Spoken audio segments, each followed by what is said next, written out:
Expanding Mind with Erik Davis, Thursdays at 2 p.m. on the Progressive Radio Network.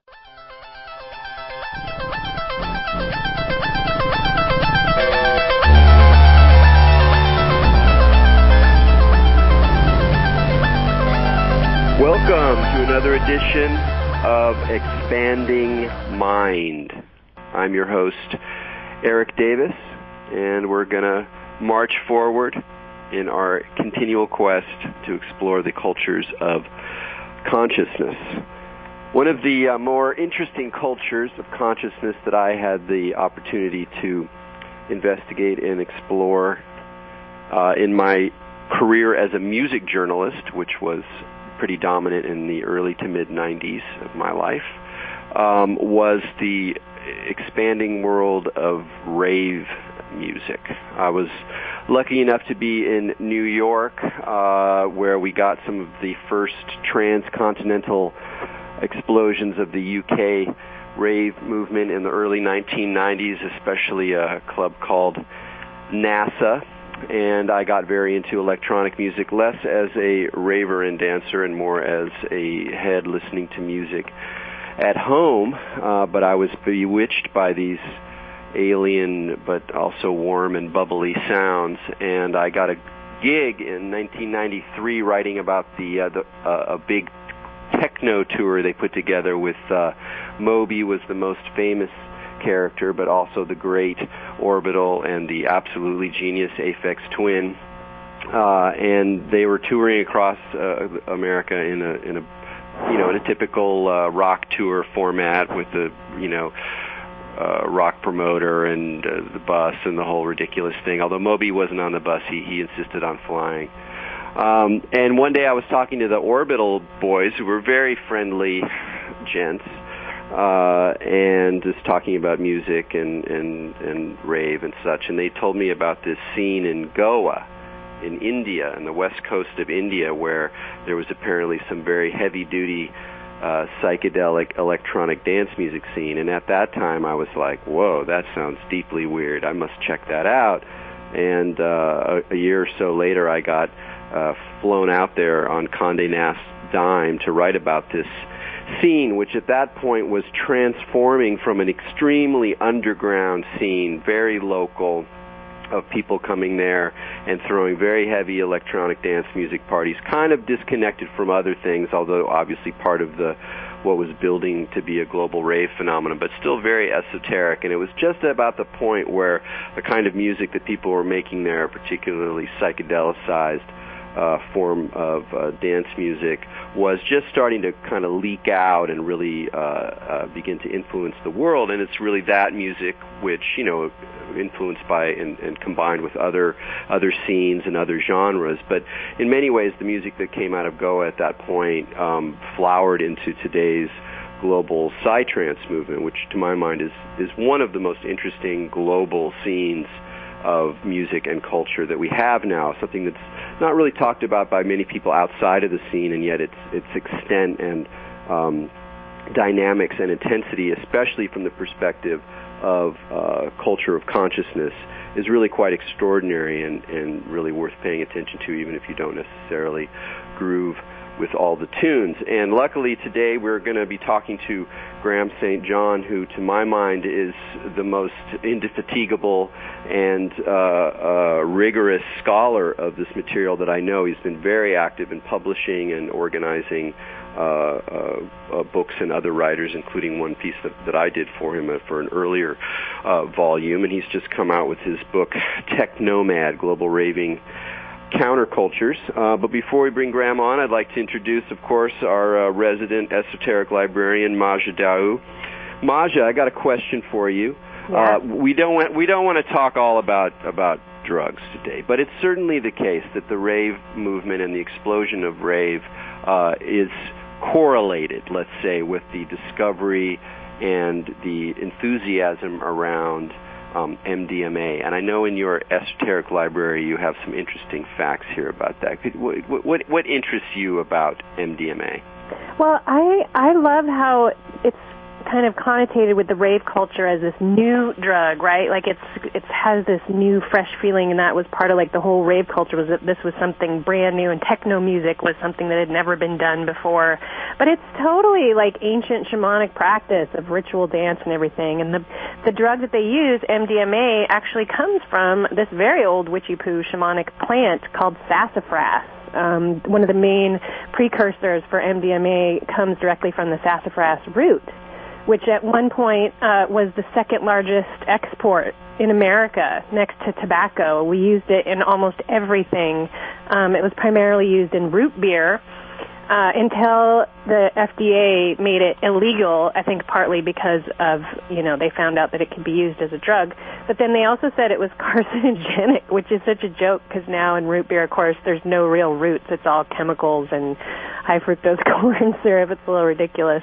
But sassafras has been used by shamans and witches for thousands of years, and it's also like a huge part of the diet of deer and many animals in the wild. And it was used ritually for purposes much like a lot of the modern-day ravers use it in kind of communal dance rituals and stuff like that. So I always like to remind people about the history of MDMA because everyone thinks it's like this new fashion, like, brand new drug or something. Right. So even though that the psychoactive effects of old school sassafras root and contemporary synthetic MDMA are different, that there's a sort of family lineage there that reminds us of the ancient roots of the kind of practices that we see. Oh yeah, and even a lot of the physical properties of MDMA and the sassafras root are similar, like with the anticoagulant properties and stuff like that. Fascinating. Yeah. Well, that's a good one to get us launched. I want to introduce Graham St. John. Graham, thanks so much for being on Expanding Mind. Well, thanks for having me here, Erik. And where are you? You're on the West Coast now, because I know I wanted to interview you for a while, but the timing with Australia is very rough on you. So, but we had to wait till you're over here on American soil. That's right. I'm here now. I'm in the Heights, actually, in San Francisco, and I feel like I'm barely here, but I am here. I've just come in from the Cook Islands, where we experienced a total solar eclipse on a boat with a sound system. Marvelous. How many people were there? There was 50 to 60 people who made it to that. So we were out there searching for the perfect rave, and I think we found it.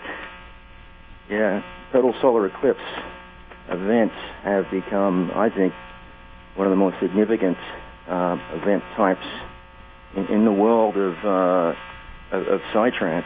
And eclipse chasers and weirdos and adventurers make all sorts of efforts to find themselves in the line of totality, as we did off Rarotonga a couple of weeks ago.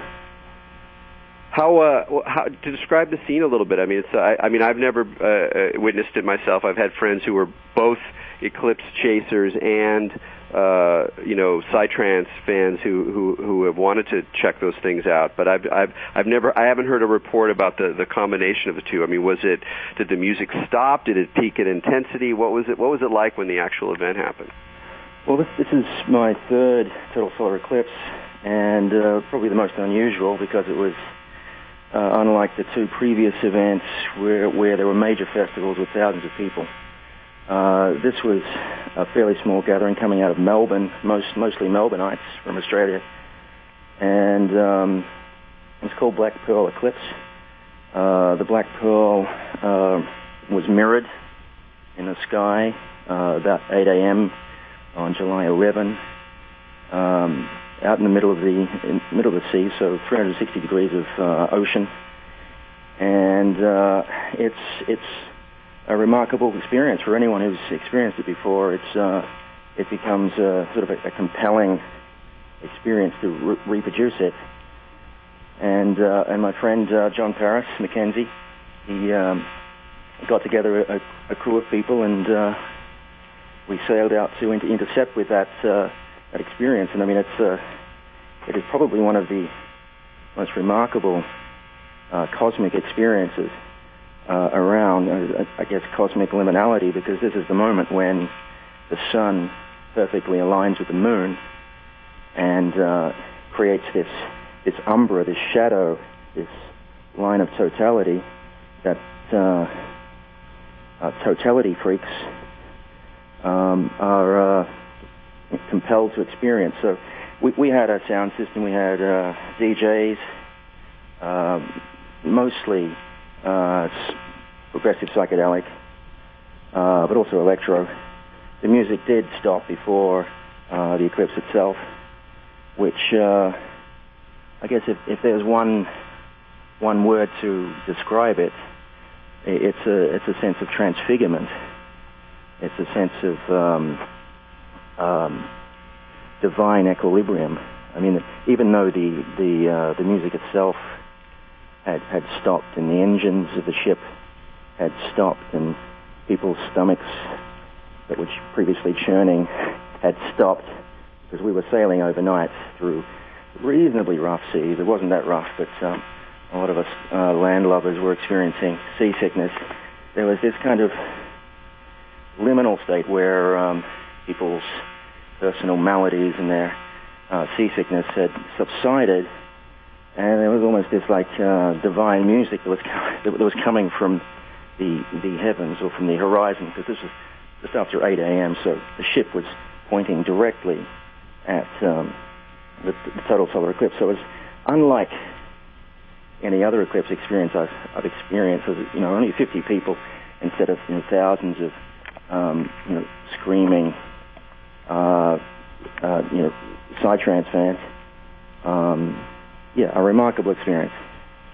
Yeah, that's wonderful. I love the sense of cosmic alignment you mentioned. Just reminded me of probably my favorite outdoor party that I went to when I first went to Goa in '94, and it was in Karnataka in the neighboring state at the ancient ruins of Hampi, and they wanted to throw a party in the ruins, which are these marvelous Hindu, exotic kingdom-looking place, but they weren't allowed to, so they dragged all the sound equipment out to the rocks in the middle of nowhere, and it was on a full moon, as usually the case. And the morning came, and there was just this moment when we were all dancing, and you could see the sun just rising, and you could see the moon just setting, and even though it was a generic full moon, nothing magical like an eclipse, nonetheless I understood, like in my body, the relationship between these two planets and what a full moon meant and what it meant to be in this sort of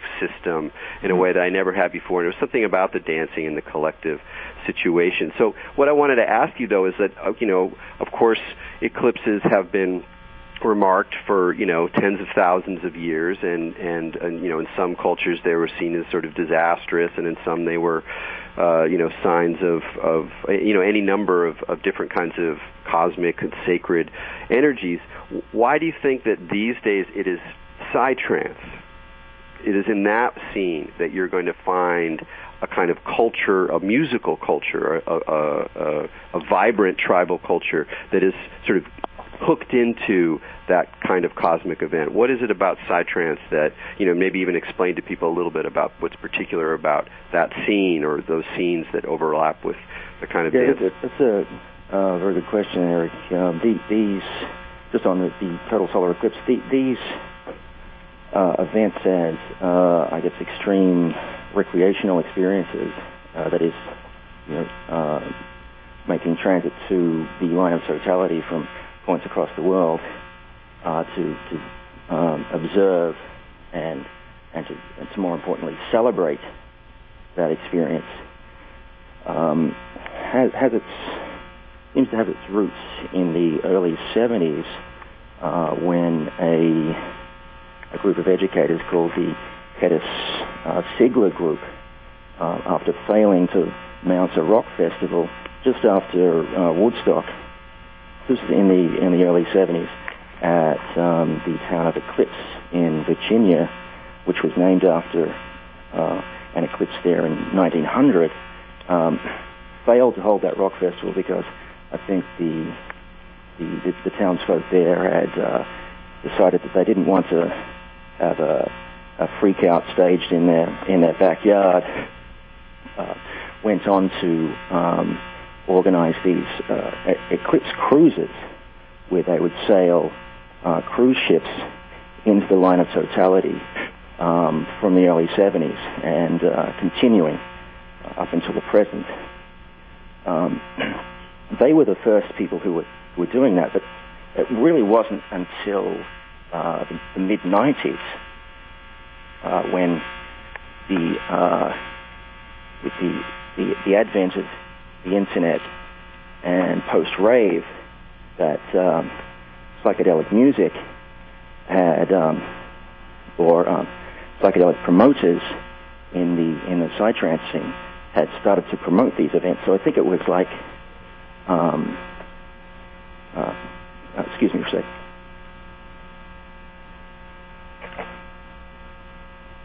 It's sort of like an eclipse. Yeah, so, I'm sorry. Yeah, there was an eclipse rave in Chile in '94, which preceded these events that have evolved for the last decade or so, or the last 15 years.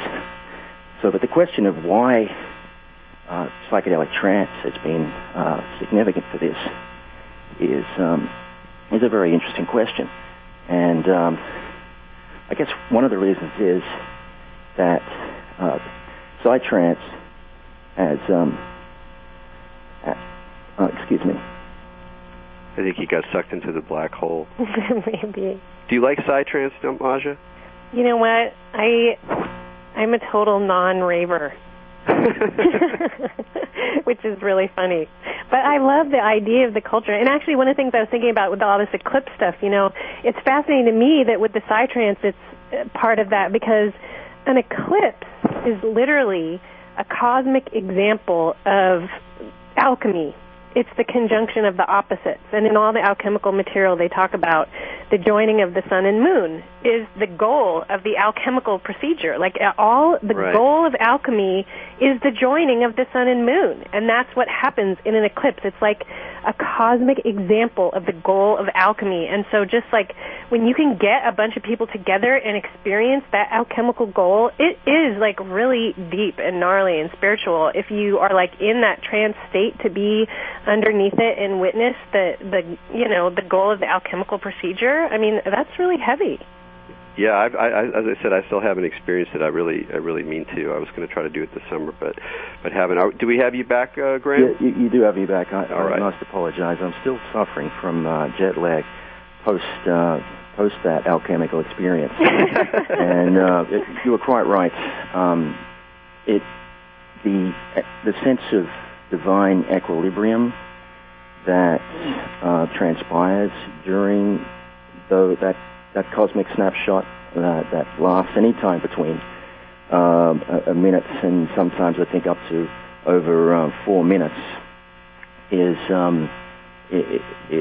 quite the experience, and it's a spiritual experience that is certainly alchemical. And I think Psytrance is more than any other participants in electronic dance music culture or any other forms of music are destined to be the ones who will promote and will attend such experiences and will expend all their resources to find themselves in that line of totality. If we think of Psytrance music as a form of contemporary electronic new age music, where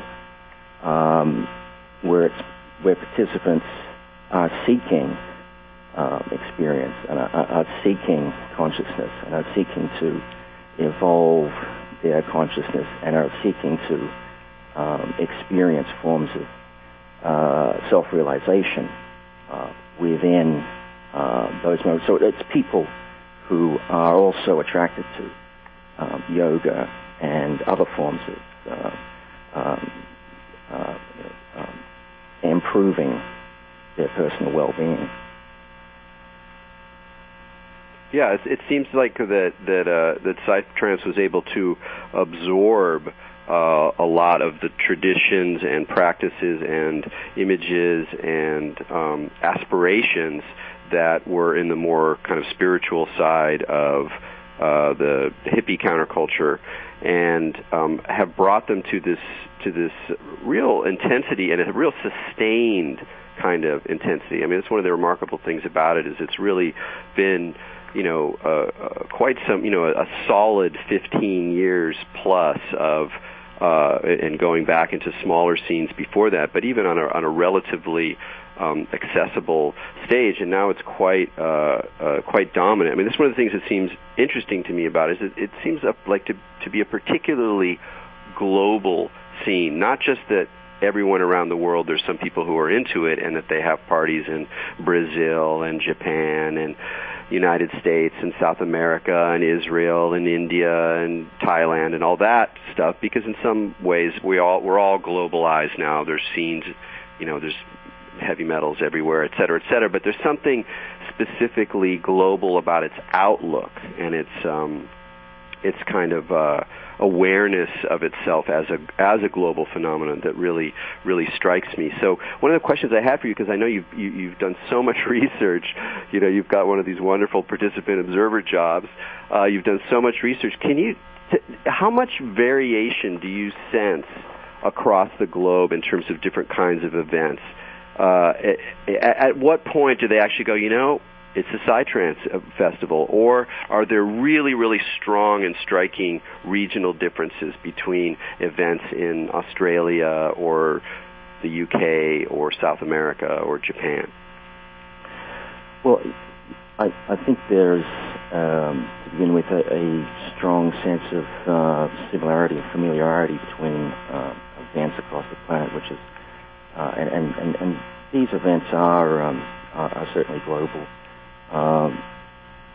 The premier global event would be the Boom Festival, which is about to transpire again in Portugal. It happens every 2 years. And I know that you know about that event, Erik, because I think you've experienced it a few times. And that to me is the pinnacle global event, given that people attend that from over 80 different countries. And so you can find yourself on a dance floor, which is called the Dance Temple, which is possibly one of the most sophisticated dance floors on the planet, where you're surrounded by the sound bath of languages. Most incredible experience to be on a dance floor with people from potentially over 80 different countries. But that's like the graduation ceremony of the global Psytrance experience, and even though the Boom Festival possibly don't identify so much themselves with Psytrance anymore, because it's actually fairly, a very eclectic, cosmopolitan musical experience. Events across the globe do differ, sometimes quite markedly, and I can't say that I've been to events in every country. I think I need at least 100 research assistants for that. But events in Australia, I have a lot of experience with, and some of the key events there are characterized by a very strong commitment to including indigenous peoples. And so the Rainbow Serpent Festival is quite an incredible experience near Melbourne. They have an opening ceremony that involves indigenous dances and indigenous culture, and that's quite an incredible way of legitimating the experience. It's interesting because you said earlier that it was part of searching for the perfect rave, and I kind of myself see similarities in part of this global rave culture, which is a little bit reminds me of like early surf culture, like that endless summer kind of thing, where they'd be, looking for the perfect wave instead of the perfect rave. But it's this community of people that would, travel all around the globe together in a community in these, like, kind of very spiritual nature experiences. I mean, I guess it's a little bit different than a rave, but, like, there seems to be, like, a little bit of connection between some of the two cultures, and I'm just curious if, like, if you see any, is there like a lot of surfers that go to raves, or is there connections between that? Well, maybe one of the connections there is the drive for extreme experiences and for perhaps taking a risk and being within a group of people who, and most people travel to these events, especially the global events and also regional events, with their own posse, with their own crew, and so there is a sense that people are seeking and experiencing risk, risking their bodies in extreme states of alternate states of consciousness over periods of days, and sometimes these festivals last for days, and so perhaps they're carrying this kind of the flag of being an outsider, of being an outlaw, and transgressing rules and boundaries, and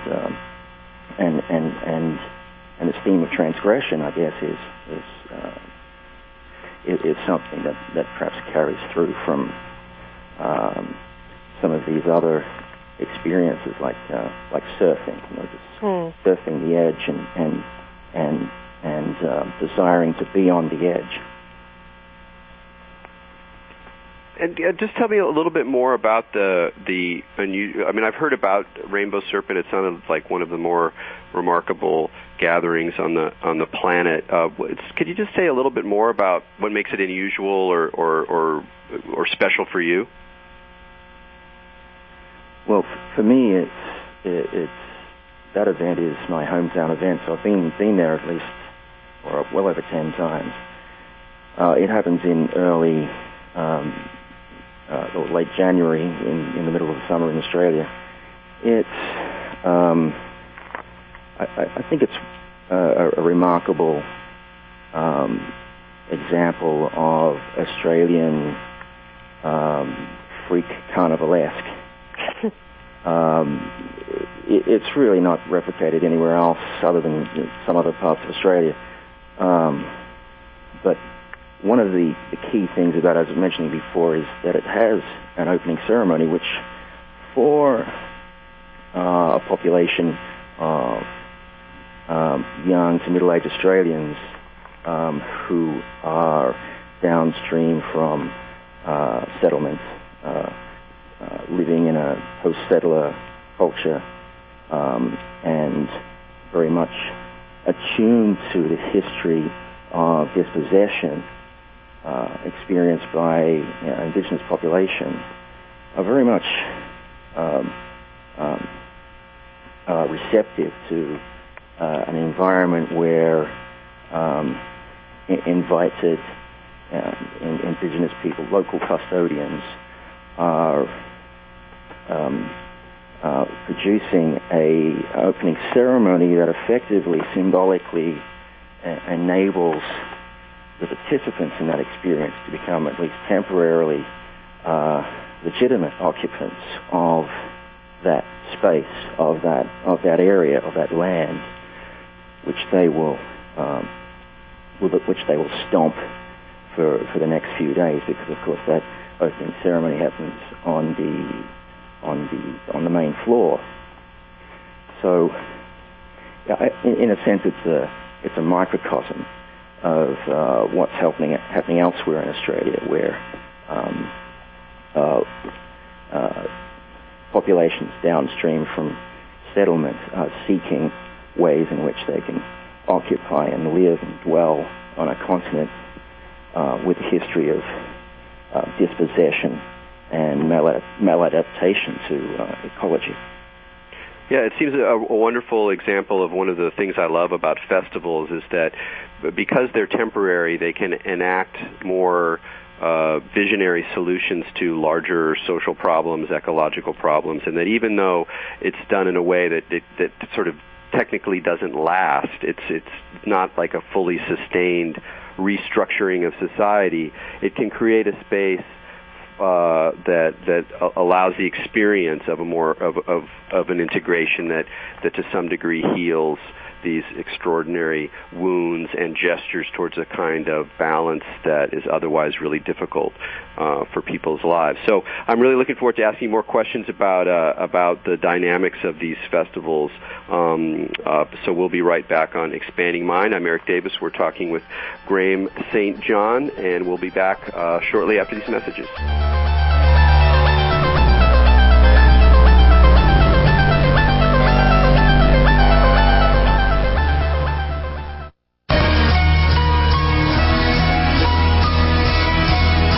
This is PRN, Progressive Radio Network.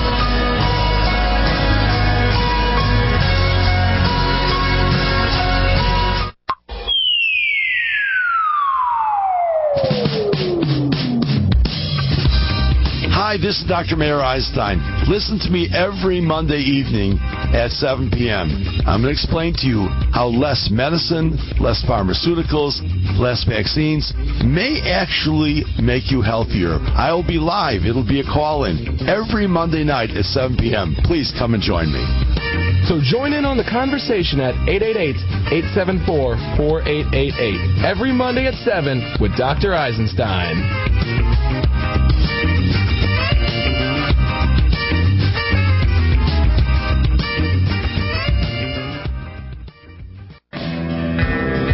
Hello, I'm Carol Brouillet, host of Community Currency on Progressive Radio Network every Thursday, 5 to 6 p.m. Please join us as we connect people, ideas, important information, and discover solutions to some of the most urgent problems facing us. Every Thursday, 5 to 6 p.m., Community Currency on Progressive Radio Network.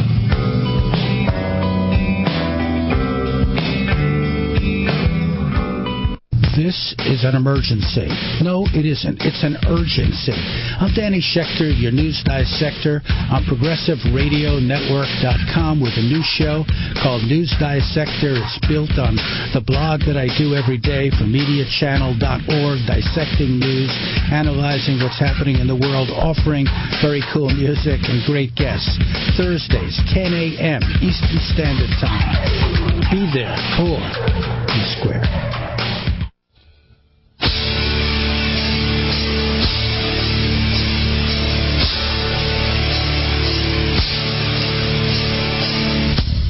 This is Mark Rudd, host of Doing the Spadework, an ongoing conversation about organizing, talking with a variety of organizers from around the country who are out there doing the spadework, who are building the basis for the coming social and political movement, what you might call the new civil rights movement. Please join us each week to hear good conversation every Tuesday night at 7 p.m. Eastern, Progressive Radio Network.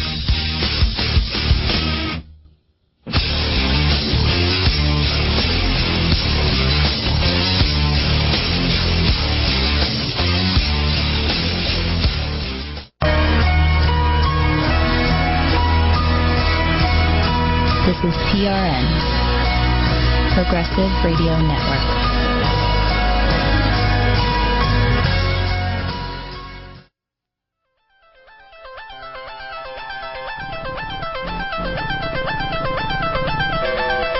Welcome back to Expanding Mind on the Progressive Radio Network. I'm Maja Daou, and my co-host Erik Davis and I are talking with Graham St. John about all the fun raviness of raves today. And before the break, Erik had mentioned talking about that kind of communal experience, and you said something which I really love about rave culture, is that you mentioned that these people are getting together with a conscious intention of having an amazing experience. They want it to happen. They're all thinking about it. It's not like they just kind of like wander in or like, oh, we'll have a dance party. But that a lot of the people involved, maybe not all of them, but a lot of them are consciously wanting a kind of religious experience, really. They want to open themselves up to that. And it's always powerful when you get these groups of people that all kind of have that consciousness at the underlying part of a communal group. We had talked about that a little bit when we discussed Burning Man earlier on a different show and things like that. And I was just wondering, Oh, and also, interestingly enough, I know we weren't going to get into drugs, but MDMA, when they were using it early on by psychologists, was actually called empathy, and that is something that the rave culture tends to open each other up to each other in this very communal experience. And I was wondering if you had any, like, personal experience where you really felt at a rave that there was a group mind, if you had the experience that it literally became like a singular consciousness. Did you ever kind of feel that happen? Look, certainly. I think this is one of the experiences that has drawn me back to conducting more formal research on this experience, and I think it's the thing that drives people back. I mean, and I guess it's encapsulated in the word, the vibe. And for me, I don't approach the vibe.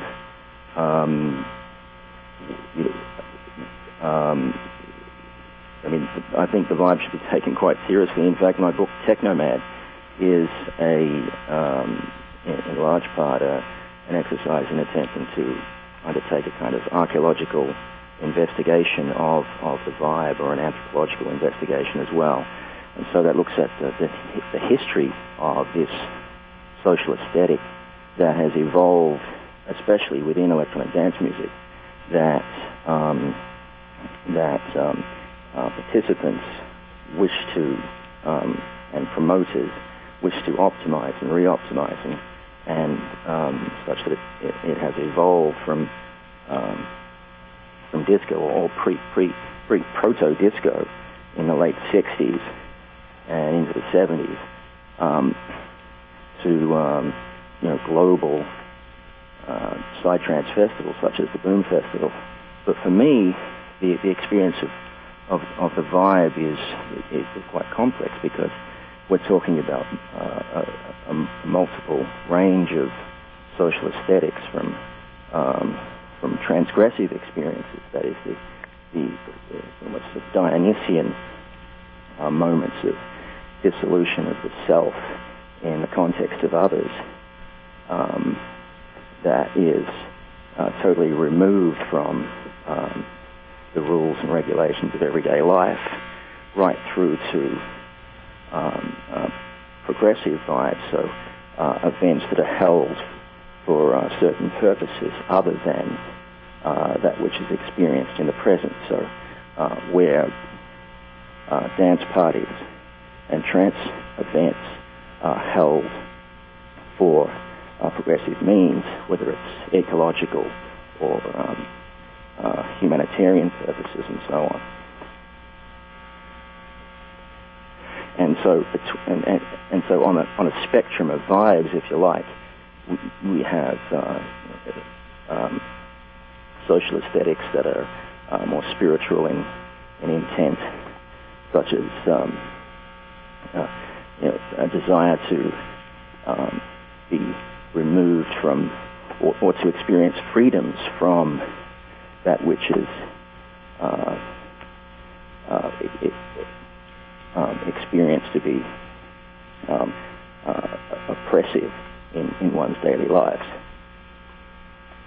So there's another dimension to it that I noticed sort of right off the bat, is a kind of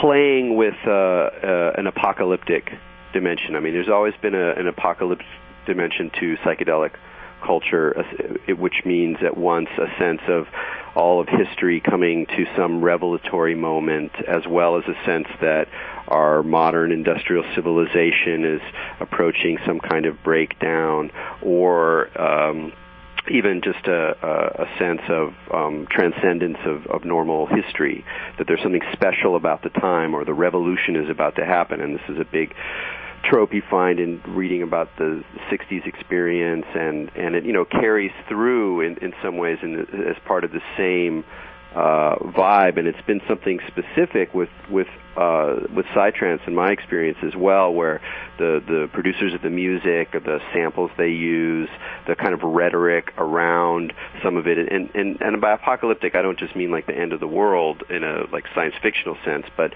really that sense of some final revelation or some kind of that there's an enormous transformation right around the bend, whether it's in consciousness or in culture or in civilization as a whole. Can you talk a little bit about that and how you sense that changing even over the years that you've been doing research? Is it growing more intense now? Are people learning to live with that framework? It's always seemed to me a very important dimension of the experience. Yes, to me, I think, especially in the larger gatherings where people are traversing the planet to be at certain places and certain times, there is a greater sense of momentum and purpose and significance in those moments, that people invest so much in those moments. But for me, the experience, I guess, is quite complex. I mean, it is as complex and diverse as there are people who enter the vibe. I mean, so unlike a rite of passage where we can predict the outcome, where we can see that there's some sort of telos where there will be a predicted outcome, where we can understand that individuals will experience new roles and responsibilities as a result of experiencing this event. With dance parties and larger festivals, there are as many outcomes as there are individuals who experience the event, but quite often with some of these events where there are themes, people will they'll dress for the occasion, they'll have costumes, they'll have certain things in mind where they wish to experience an outcome that is somewhat more collective. And so I think there are more ritually orientated events around the globe where the organizers have a certain sense of intent.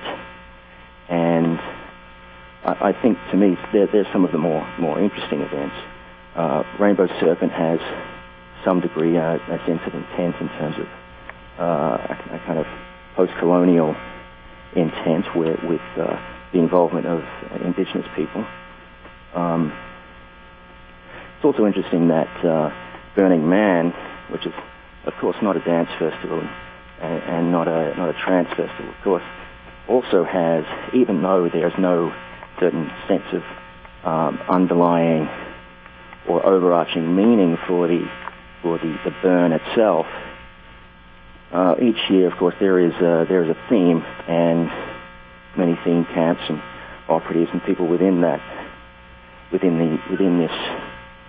temporary city will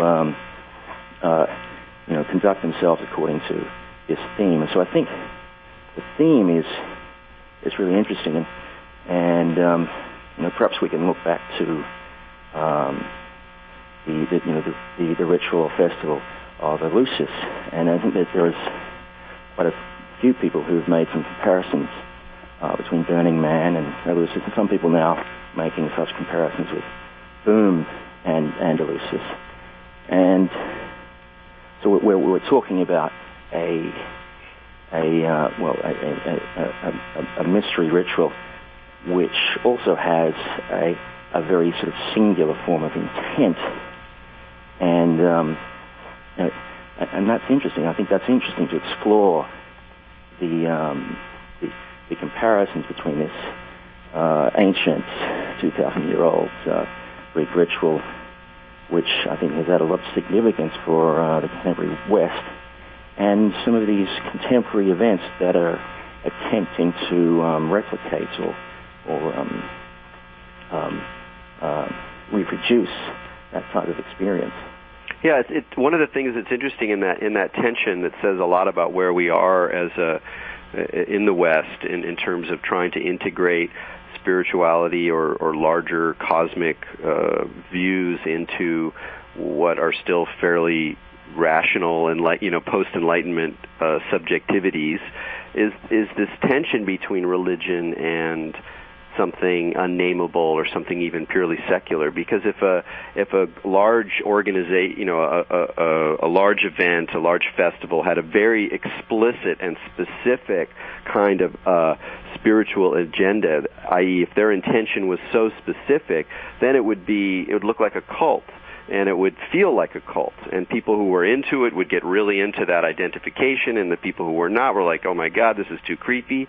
So you can't. There's only so far you can go, and then on the other side, you can bring people together, and you dangle, the chintzy iconography of spirituality as a lure, but actually all you're doing is completely kind of just crass, throwing a party, making money, getting off your face or whatever it is, and that's a side of it too.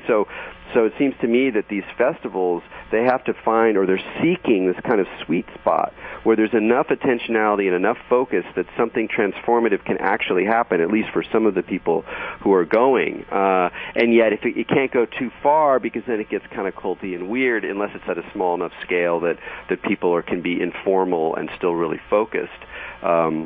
So it's just, in a way, it's a reflection of a larger dynamic where people are trying to figure out ways to collectively experience and affirm religious or spiritual ideas and experiences, but also just concepts of the world, and yet do it in a way that's still DIY enough, that's still open-ended, that's still experiential enough that it doesn't congeal into something a little weird. And you, along these lines, I can't help but ask you about 2012 and how you feel, how you've seen the idea that some quasi-apocalyptic or transformative event is going to happen in this particular time. And I know that idea, is now widespread in all sorts of scenes, but certainly a very powerful one among a lot of the people who go, travelers and people who go to Psytrance events and things.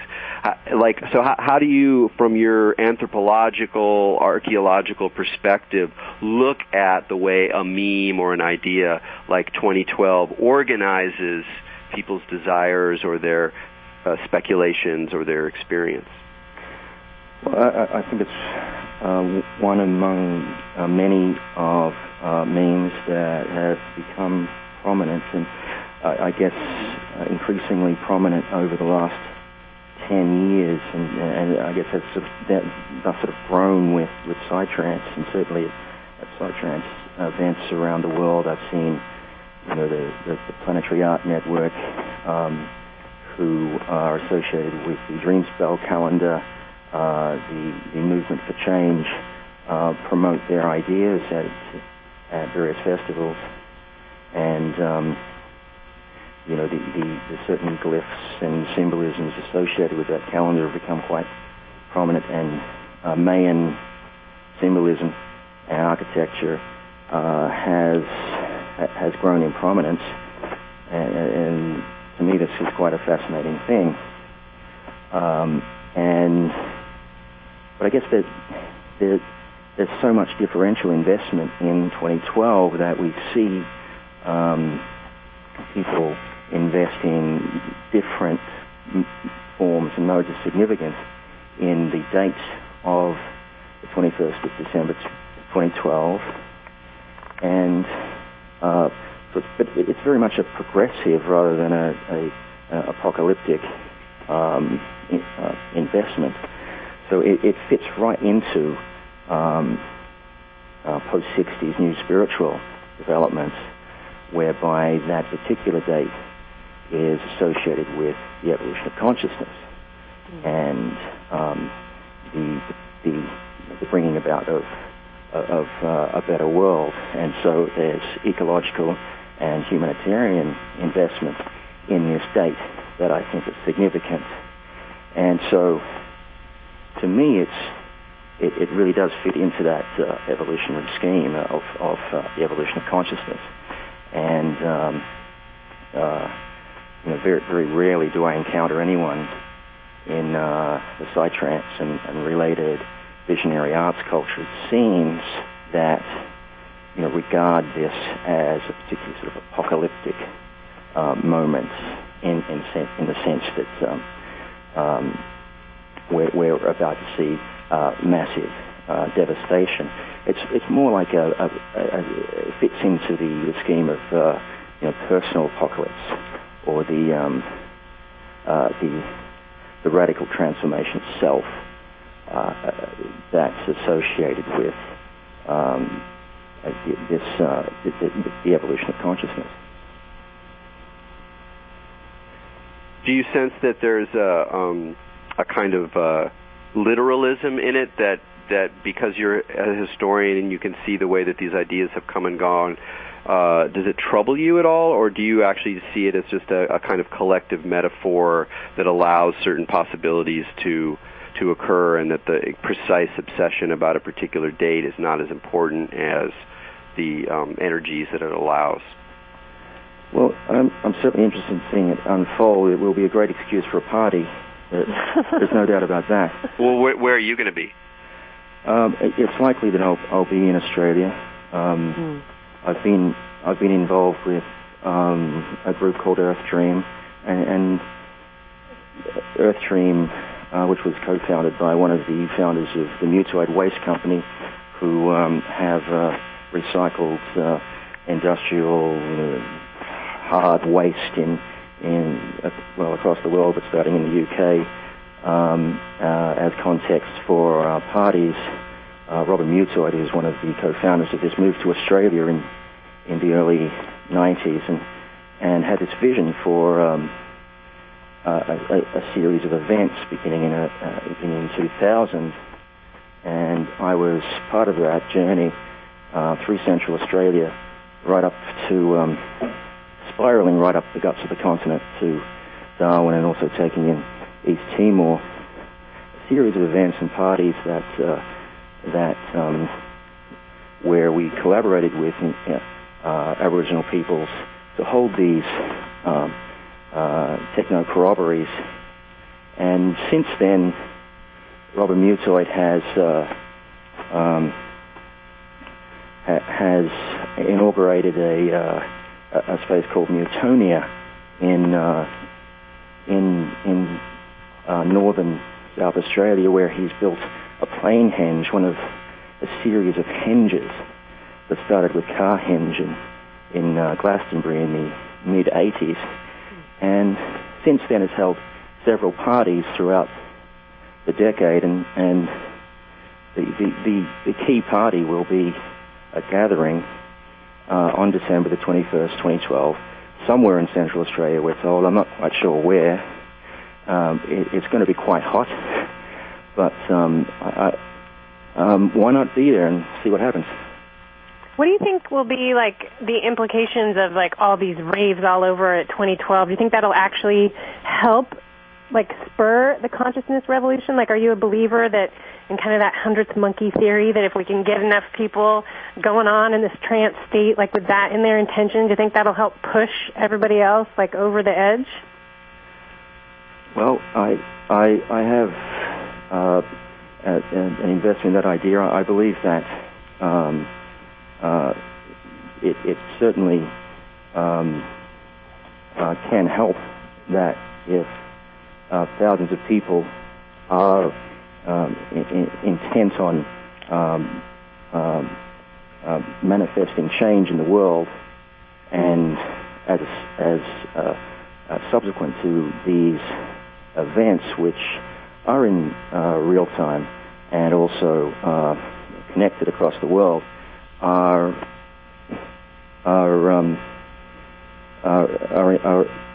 I can't see why that wouldn't be important.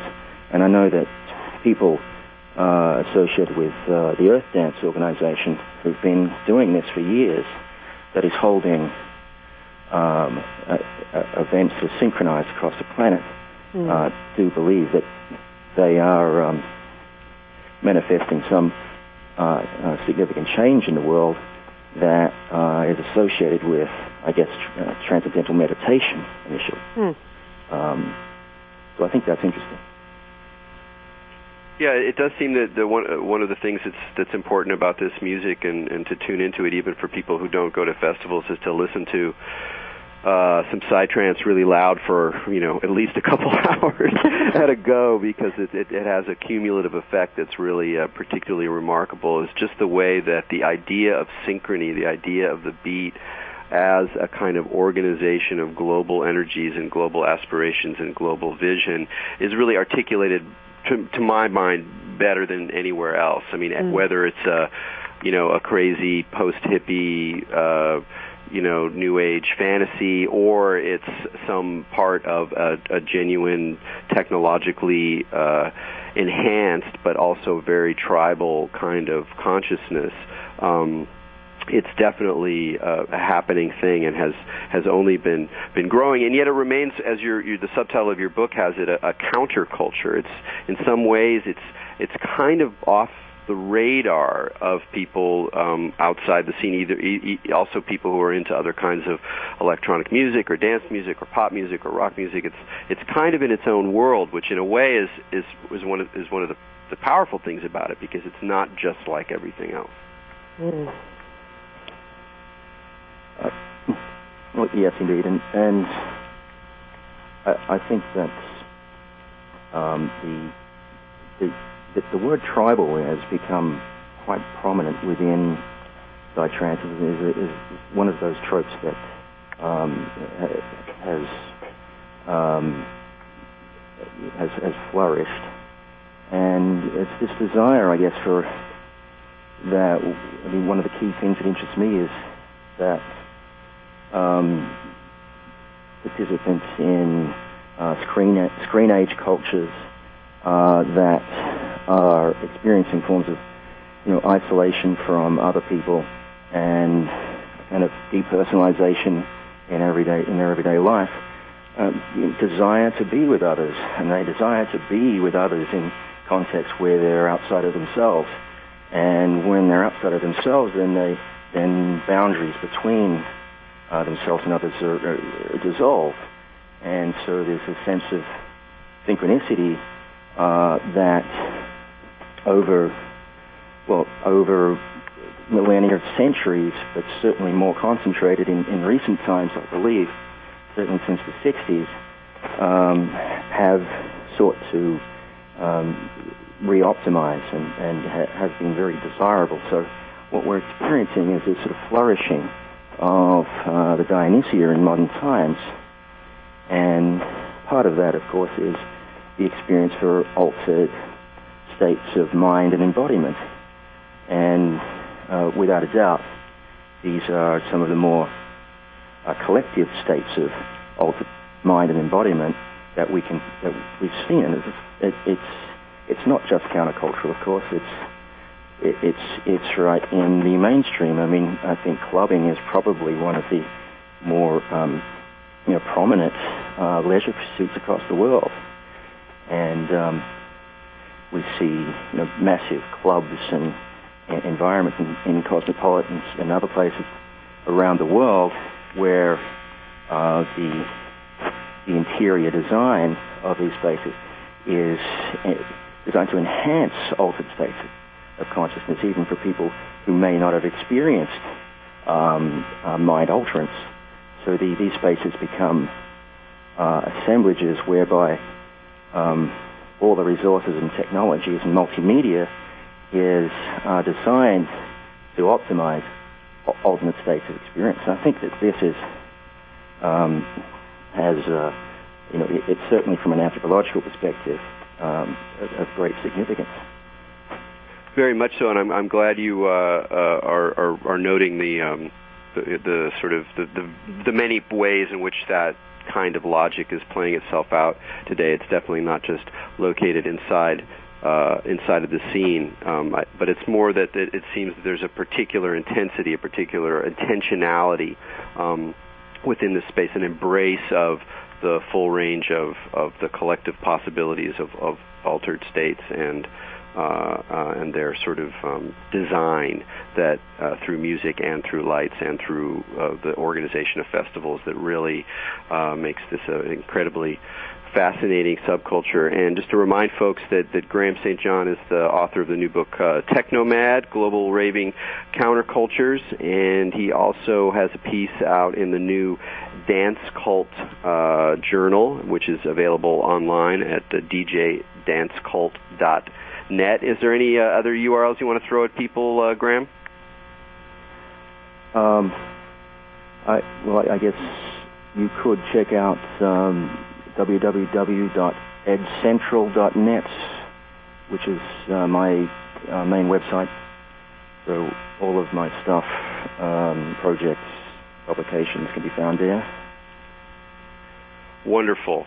Well, thanks for joining us today, Graham. It's been great. I'm Erik Davis with Majidau for Expanding Mind, reminding you to keep your minds open.